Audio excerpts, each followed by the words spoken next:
Derrière ces énormes murs de béton, la base sous-marine offre un support rêvé pour cet art qui a su prospérer dans l'obscurité ou les terrains vagues. Nicolas Logero-Lasserre et Pierre Lecarreau vous proposent de comprendre ce mouvement urbain, son histoire, en quelques artistes iconiques entre rébellion et utopie. Chez Part Ferré, ici, on voit qu'il détourne les codes graphiques de la propagande qui sont souvent utilisés par les régimes totalitaires. Et lui, il les détourne, ces codes graphiques, mais pour promouvoir des messages de paix, de tolérance. Et puis un mot de Banksy, c'est peut-être un des artistes les plus importants de la scène urbaine. Il a fait ce panneau au festival de Glastonbury, qui est un des plus grands festivals de musique au monde. Et là, on voit cet avion de chasse, mais il ne largue pas des bombes, il largue des enceintes.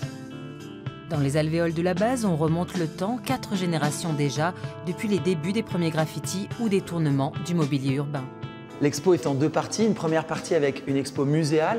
On découvre les plus grands artistes internationaux du mouvement, en passant par Banksy, chez Part Ferré, JR, etc.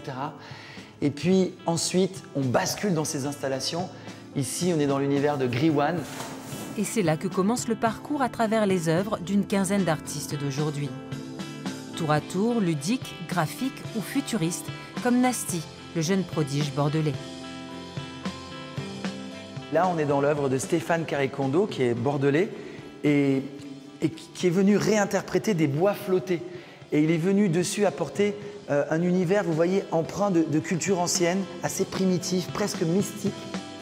Souvent gratuit et éphémère, l'art urbain s'accompagne le plus souvent d'un message. Ils sont sensibilisés par les problèmes de société. Et donc, c'est vrai que ce mouvement, par essence, il est militant. Il raconte des choses. Je crois personnellement que c'est pour ça qu'il est aussi populaire. En s'appropriant ces pans de parpaing, les artistes s'inscrivent à leur façon dans cette histoire de l'art urbain. Et comme tout art éphémère, ils devront céder les murs à la prochaine exposition.